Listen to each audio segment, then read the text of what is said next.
యేసుక్రీస్తు సన్నిధిని చేరినటువంటి మీకందరికీ నా హృదయపూర్వకమైన వందనాలు. అందరికీ వందనాలు, స్తోత్రాలు. క్రీస్తునందు ప్రియమైన దేవుని బిడ్డలారా, పరిశుద్ధ గ్రంథంలో ఒక విలువైన సంగతిని అపోస్తలుడైన పౌలు గారు తెలియజేశారు. అదేమిటంటే, చీకటిలో నుండి ఆశ్చర్యకరమైన తన వెలుగులోనికి మిమ్మల్ని పిలిచిన వాని గుణాతిశయములను వినండి. ప్రకటించుటకు మీరు రాజులైన యాజక సమూహముగాను, ఏర్పరచబడిన వంశముగాను, ఈ విధంగా చీకటిలో నుండి దేవుడు మనల్ని ఎందుకు పిలిచాడు అని మనం ఒకసారి ఆలోచన చేస్తే, చీకటిలో నుంచి వెలుగులోనికి వచ్చిన తర్వాత ఆ వెలుగు సంబంధమైన విషయాలు మనకు తేటపరచబడతాయి. వెలుగులో మనలను పిలిచిన వాని యొక్క గుణాతిశయములను మనము గుర్తించగలుగుతాం. చీకట్లో గుర్తించలేము. మొన్నటి దినాన నేను బయటికి వెళ్దామని సిద్ధపడేందుకు అట్లా బయటికి వచ్చున్నా. అయితే అప్పుడు ఇంచుమించు సమయం 4 గంటలు. అలా బయటికి తలుపు తీసి అట్లా రాగానే ఒక పాము వెళ్తుంది. నల్లగా ఉంది, నల్ల త్రాచు. నేను కొంచెం ఆలోచన చేసి కర్ర ఎక్కడ ఉందో గుర్తు పెట్టుకున్న వాడిని వెళ్ళి కర్ర పట్టుకొచ్చి దానిని చంపేశాను. చాలా ప్రమాదకరమైనది ఆ త్రాచు. అయితే నేను ఎట్లాగ దాన్ని చంపగలిగాను? ఎందుకు చంపగలిగాను? ఆ వెలుగులో దానిని చూశాను కదా, అవునా? ఆ వెలుగులో నేను దానిని చూశాను కాబట్టి దానిని చంపగలిగాను. అదే చీకటి అయితే నా పరిస్థితి ఏమిటి? జస్ట్ గుమ్మం బయటని అక్కడే.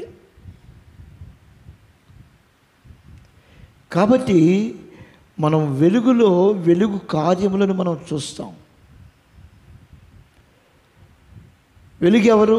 మన ప్రభువైన యేసుక్రీస్తు వారు. అంతేనా? ఆయన లోకమునకు వెలుగై ఉన్నారు. ఆ వెలుగైనటువంటి యేసయ్య వెలుగులో మనము ఆయన కార్యములను ప్రకటించేటువంటి వారముగా ఆయన మనల్ని చేసుకున్నాడు. అది అంటే ఇప్పుడు మనం గమనించుదాం. మారు మనసు పొంది బాప్తిస్మం పొందారు అంటే, మారు మనసు పొందడం అంటే అర్థం ఏమిటి? అంతకుముందు మాయదారి మనసే కదా, అంతేనా? అంతకుముందు లోక సంబంధమైన మనసు, లోకానుసారంగా జీవించిన మనసు, చీకటి కార్యాలు చేసిన మనసు, చీకటిలో మరి చేస్తున్న వారు ధైర్యంగానే చీకట్లో చేస్తుంటారండి. చీకటి పనులు చేసేవారు ఏ మాత్రం భయపడరు. చీకటిలోనే చీకటి కార్యాలు చేస్తారు. అయితే ఆ చీకటిలో ఏ పురుగున ముట్టిందనుకోండి, ఏమైపోద్ది అతని పరిస్థితి? అందుకని చీకటిలో నీవు నశించిపోకుండా ఉండేందుకు కొరకు చీకటిలో నుండి ఆశ్చర్యకరమైన తన వెలుగులోనికి ఆయన పిలుచుకున్నాడు. Praise the lord. అంటే ఆశ్చర్యకరమైన ఆయన వెలుగులోనికి వచ్చినటువంటి మనము ఇప్పుడు ఏం చూస్తాం? చీకటిని చూడం కదా, చీకటి గురించి ఆలోచన ఉండదు కదా, వెలుగే. కాబట్టి వెలుగులో అనేకమైన ఆశ్చర్య కార్యములు, అద్భుతమైన కార్యములు దేవుడు మన ద్వారా చేయిస్తాడు. అప్పుడు మనం చెప్తాము, వెలుగులోకి వచ్చిన తర్వాత ఆయనను గురించిన విషయాలు చెప్తాం. మనం ఎలాగ బయటికి తీసుకొచ్చాడు, ఎలాగ ఆయన సన్నిధిలో మనం ఉంటున్నాం, ఎలాగ మనం ఈనాడు ఆయన బిడ్డలముగా జీవిస్తున్నాం అని సాక్షార్థమైన జీవితం కలిగిన వారమై మనము ఉంటాం కదా, అవునా? అప్పుడు అన్నాడు, చీకటిలో నుండి ఆశ్చర్యకరమైన తన వెలుగులోనికి మిమ్ములను పిలిచిన వాని యొక్క గుణాతిశయములను ప్రకటించుటకు రాజులైన యాజక సమూహము అంటున్నాడు. యాజకులు అంటే దేవుని సేవ చేసేటువంటి సేవకులు అన్నమాట. ఇది రాజరికము. యాజకులు దేవుని వలన ఏర్పరచబడిన వారు. చీకట్లో నుంచి వచ్చి వెలుగు సంబంధమైన విషయాలు చెప్పేవాడు. కాబట్టి ఈరోజు మనం గుర్తించవలసింది, గ్రహించవలసింది ఏమిటంటే, నేను ఎవరిని అంటే యేసయ్యను ప్రకటించేవాడను. నువ్వు ఎవరివి అని నిన్ను అడిగితే నేను యేసయ్యను ప్రకటించే వ్యక్తిని. నువ్వు ఎవరు అని నిన్ను అడిగితే నేను యేసయ్యను ప్రకటించే వ్యక్తిని. అంటే ఏముందండి, ఒకప్పుడు లోకంలో జీవించాను, లోకానుసారంగా బ్రతికాను, నా ఇష్టానుసారంగా ప్రవర్తించాను. యేసు ప్రభు అంటే ఎవరో తెలియదు, మా పితరులకు కూడా తెలియదు. అయితే ఈనాడు వారు యేసు ప్రభువును గుర్తించకపోయినా నేను గుర్తించాను, నేను గ్రహించాను. కాబట్టి ఆయన ఎవరో, ఆయన ఏమై ఉన్నారో ఆయన గురించి నేను చెప్తాను. అదండి గొప్ప విషయం. తండ్రి అయిన దేవుడు ఓ మాట అంటారు. యెషయా గ్రంథం 65వ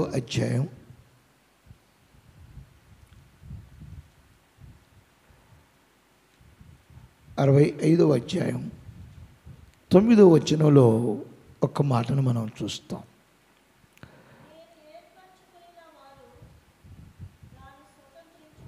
తొమ్మిదవ వచనంలో, యాకోబు నుండి సంతానమును, యూదా నుండి నా పర్వతములను స్వాధీనపరుచుకుని వారిని పుట్టించదను. బాగా గమనించండి, యాకోబు అంటే మోసగాడు అని అర్థం. యాకోబు అంటే మోసగాడు అని అర్థం. యాకోబు నుండి సంతానం అంటే మోసగాడి నుంచి నేను సంతానమును, అలాగే యూదా నుండి నా పర్వతములను స్వాధీనపరుచుకుని వారిని పుట్టించదను. నా పర్వతములు, యూదా అంటే స్తుతి చెల్లించేవారు. ఎవరికి స్తుతి చెల్లించేవారు చెప్పండి? దేవునికి స్తుతి చెల్లించేవారు. యాకోబు ఎవరు, యూదా ఎవరు? యాకోబు ఎవరు, యూదా ఎవరు? యాకోబు యూదా తండ్రి, యూదా యాకోబు యొక్క కుమారుడు. అయితే యాకోబు అంటే మోసగాడని అర్థమే అయినా దేవుడు మోసగాని జీవితం మార్చేసి ఇశ్రాయేలుగా చేశాడు. హల్లెలూయా. ఒక మోసగాడిని ఇశ్రాయేలు అనేక జనములకు ఇశ్రాయేలుగా దేవుడు చేశాడు. ఆ ఇశ్రాయేలు యొక్క జనాంగం అంట యెహోవా పర్వతములను స్వతంత్రించుకుంటారంట, స్వాధీనపరుచుకుంటారంట. వారు స్వాధీనపరుచుకుంటారు. ఎవరెవరు? యాకోబు సంతానము యూదా. యూదా అనగా దేవుని స్తుతించేవారు. దేవుని స్తుతించేవారట దేవుని యొక్క పర్వతములను స్వాధీనపరుచుకుంటారంట. దేవుని పర్వతములను గురించి మనం ఒక్కసారి గమనించినట్లయితే చూడండి, ఆ యెషయా గ్రంథంలోనే 2వ అధ్యాయంలో మనము చూస్తాం. 2వ అధ్యాయంలో ఆ పర్వతముల గురించి మనం చూస్తాం. 2వ అధ్యాయం 3వ వచనం. ఆ కాలమున సియోనులో నుండి ధర్మశాస్త్రము, యెరూషలేములో నుండి యెహోవా వాక్కు బయలువెళ్ళును. జనములు గుంపులుగా వచ్చి యాకోబు దేవుని మందిరమునకు, యెహోవా పర్వతమునకు వెళ్ళదము రండి. హల్లెలూయా. ఏంటండి? ఆ కాలమున ఏమిటంట? సియోనులో నుండి ధర్మశాస్త్రము, యెరూషలేములో నుండి యెహోవా వాక్కు బయలు వెళుతుంది.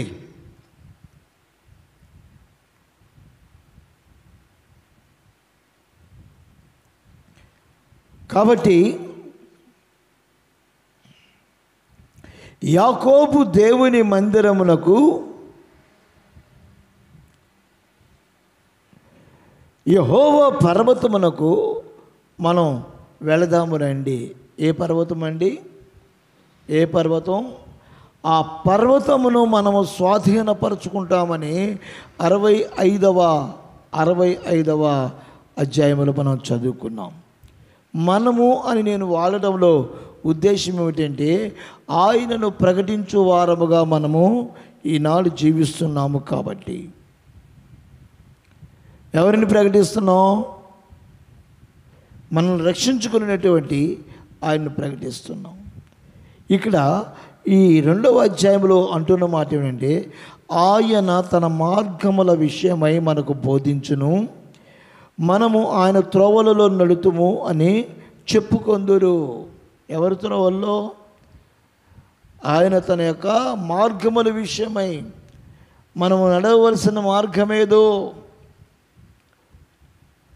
దాని గురించి మనకు బోధిస్తాడు. కాబట్టి ఇప్పుడు ఎక్కడికి వెళ్ళాలి? యాకోబు దేవుని మందిరము. యాకోబు అంటే మోసగాడు. ఆ మోసగానికి ఒక మందిరం ఉంది. యాకోబునకు ఒక మందిరం ఉన్నది. దేవుడు ఏర్పరిచాడు. యాకోబును మార్చి ఇశ్రాయేలుగా చేసి ఆయనకు ఒక మందిరం ఇస్తే, ఆ మందిరంలోకి వెళదాం పదండి అని జనము అనుకుంటున్నారంట. ఎందుకంటే అక్కడ మనకు ధర్మశాస్త్రము బోధించబడుతుంది. దేవుని న్యాయ విధులు, ఆయన మార్గములు మనకు బోధించబడతాయి. అది ఎక్కడ ఉన్నది? యెహోవా పర్వతము మీద ఉన్నది. Praise the Lord. హల్లెలూయా. ఇప్పుడు మరి మనం 65వ అధ్యాయంలో చదువుకున్నటువంటి మాట ఏమిటి అని అంటే, అక్కడ ఎంత చక్కగా చెప్తున్నాడు చూడండి. నేను ఏర్పరచుకుని వారు దాన్ని స్వతంత్రించుకొందురు, నా సేవకులు అక్కడ నివసించెదరు. హల్లెలూయా. నేను ఏర్పరచుకొనిన వారు అక్కడ ఉన్నారు. అక్కడ ఉన్నారు. నా సేవకులు అక్కడ నివసించెదరు. కాబట్టి యాకోబు సంతానము, యూదా దానిని స్వాధీనపరుచుకుంటారు అని చెప్తున్నాడు. ఇక 2వ మాటగా ఏమిటంటే 10వ వచనంలో, నన్ను గూర్చి విచారణ చేసిన నా ప్రజల నిమిత్తము, నన్ను గూర్చి విచారణ చేసిన నా ప్రజల నిమిత్తము షారోను గొర్రెల మేత భూమి యగును, ఆ కోరులోయ పశువులు పరుండు స్థలముగా ఉండును. బాగా గమనించండి ఈ విషయాన్ని. ఏమంటున్నాడు? నన్ను గూర్చి విచారణ చేసిన ఎడల. ఎవరు విచారణ చేయాలి ఆయన గురించి? వినండి. ఎవరు విచారణ చేయాలి? ఆయన ప్రజలు. ఆయన ప్రజలైతే ఆయన గురించి విచారణ చేస్తారు. ఆ విచారణ చేసినటువంటి ఆ ప్రజల నిమిత్తమంట షారోను పొలము గొర్రెల మేత భూమిగా మారిపోతుంది. Praise the lord. గొర్రెలు అంటే దేవుని ప్రజలు, దేవుడు ఏర్పరచుకున్నవారు.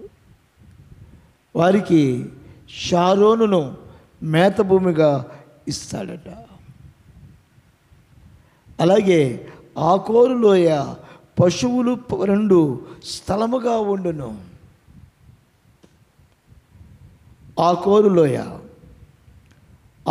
లోయ అనగానే ఆకాను గుర్తుకొస్తాడు మనకి. ఈ ఆకాను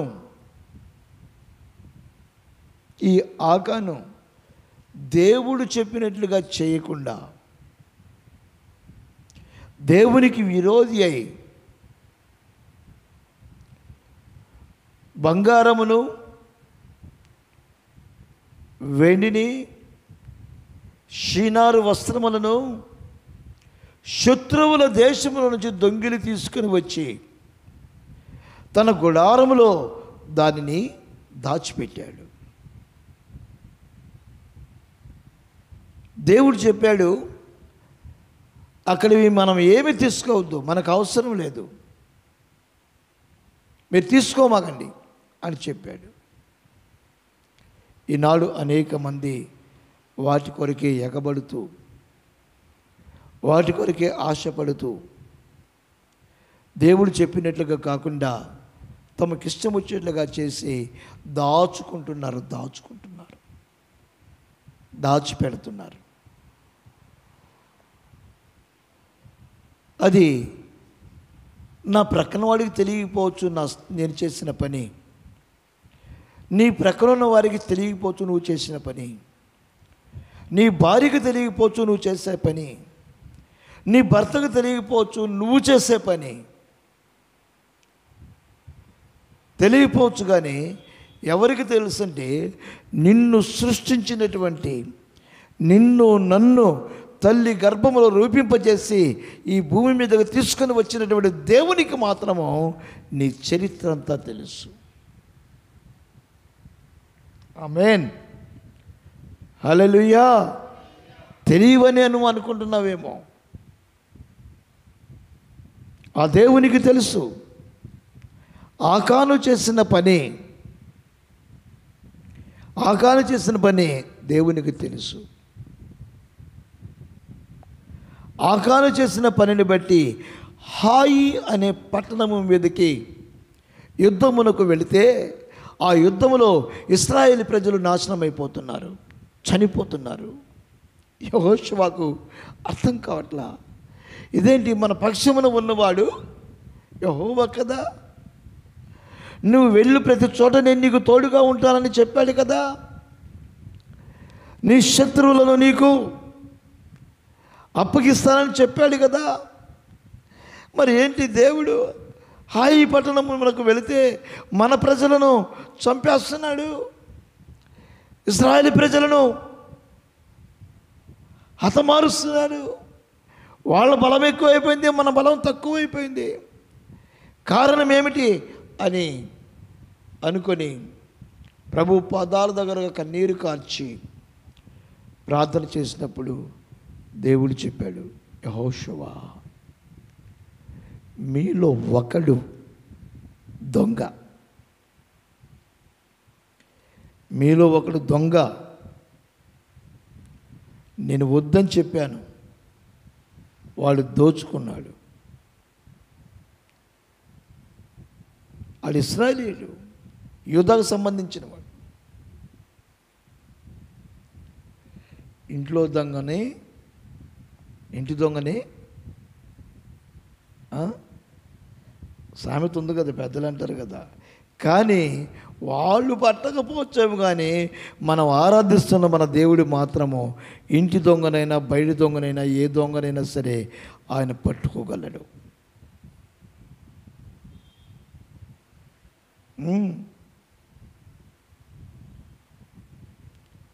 ఆయనకు అసాధ్యమైనది ఏమీ లేదు. ఆయన యూదా స్తుతి గోత్రపు సింహం. ఆయన యెహోషువకు చెప్పాడు, మీలో ఒకడు, మనలో ఒకడు నేను చెప్పినది కాకుండా దొంగ అయి దోచుకొని వచ్చి దాచుకున్నాడు. అప్పుడు యెహోషువ, ఎవరు ఆ పని చేసిన వాళ్ళు అని అందరిని పిలిచి అందరితో మాట్లాడినప్పుడు ఈ గోత్రంలో యూదా గోత్రంలో వాడైనట్టు ఆకాను బయటకు వచ్చాడు.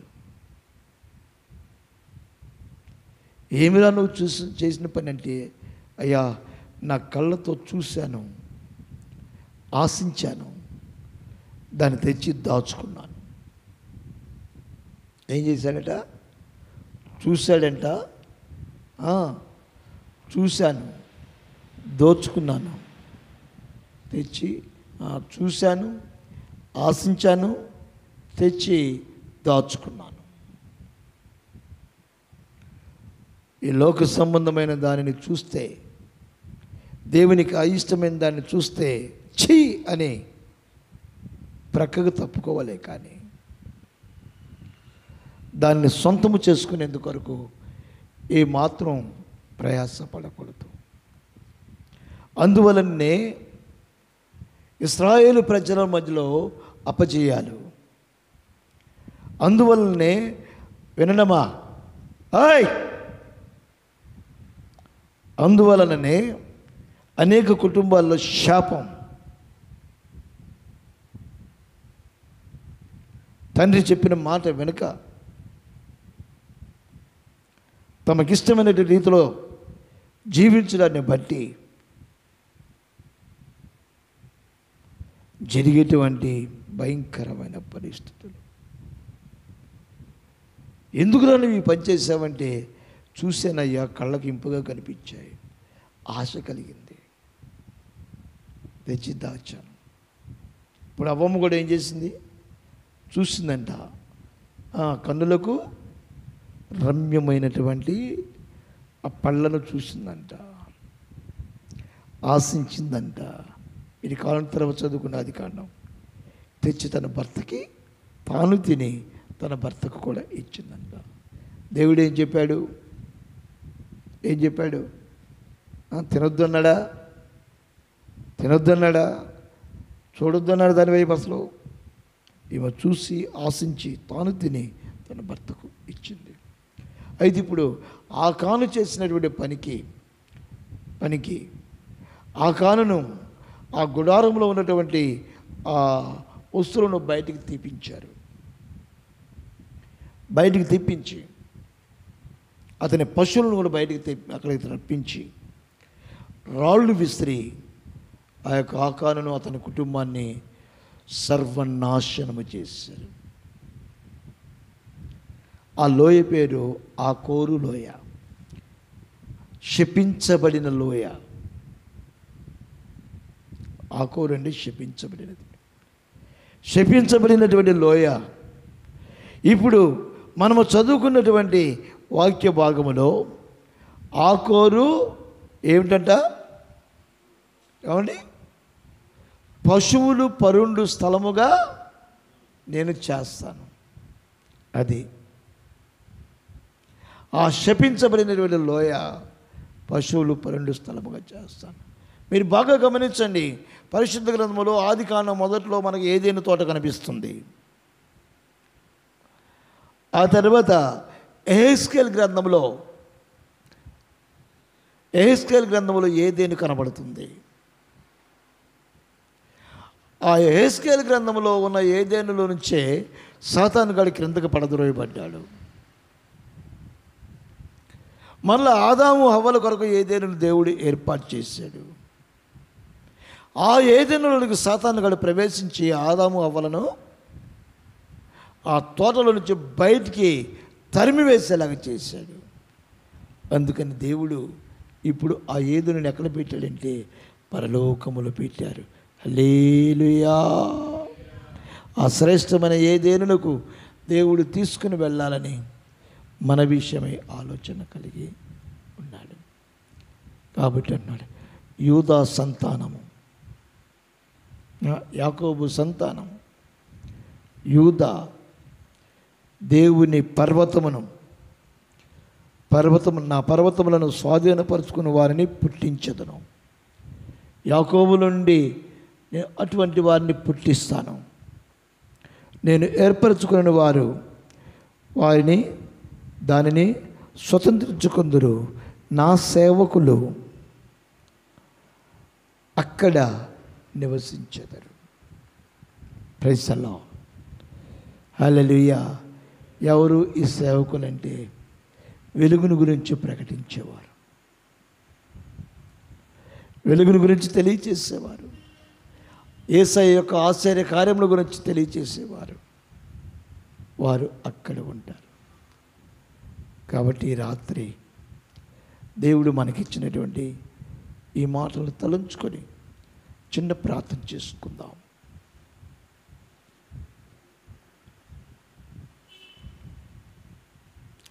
చీకటిలో నుండి ఆశ్చర్యకరమైన మీ వెలుగులోకి మమ్మల్ని పిలిచి నిన్ను ప్రకటించేటువంటి యాజక సమూహముగా చేసుకున్నావు ప్రభువా.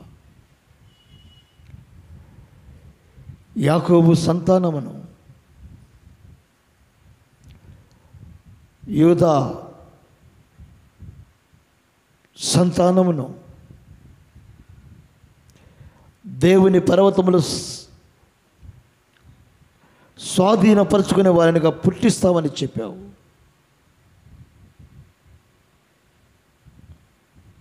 మరి ఇంత ధైర్యం మాకు ఇచ్చావు. ఆ కాను వల్ల మేము వ్యర్థమైన వాటి కొరకు ప్రయాసపడి నాశనమైపోయేటువంటి పరిస్థితులకు అప్పగించుకోకుండా మేము నీ కృపలో దాచబడిన వారమై మరలా షారోను మేతభూమిగను, ఆ కోరులోయ మా పశువులు పరుండు స్థలముగను మీరు చేస్తారని చెప్పారు కదా. అలాగ చేయండి ప్రభు, మిమ్మల్ని వేడుకుంటున్నామని ప్రభువు చెప్పుకుందాం. పరిశుద్ధుడా, ప్రేమ నమ్మకమైన మా పరలోకపు తండ్రి, మీ పరిశుద్ధ పాదములకు వేలాది వందనాలు, స్తోత్రాలు. ఈ దినము నా మమ్మలను మీరు ప్రేమించి మాకిచ్చినటువంటి ఈ ఘనమైన సన్నిధిని బట్టి మీకు స్తోత్రాలు.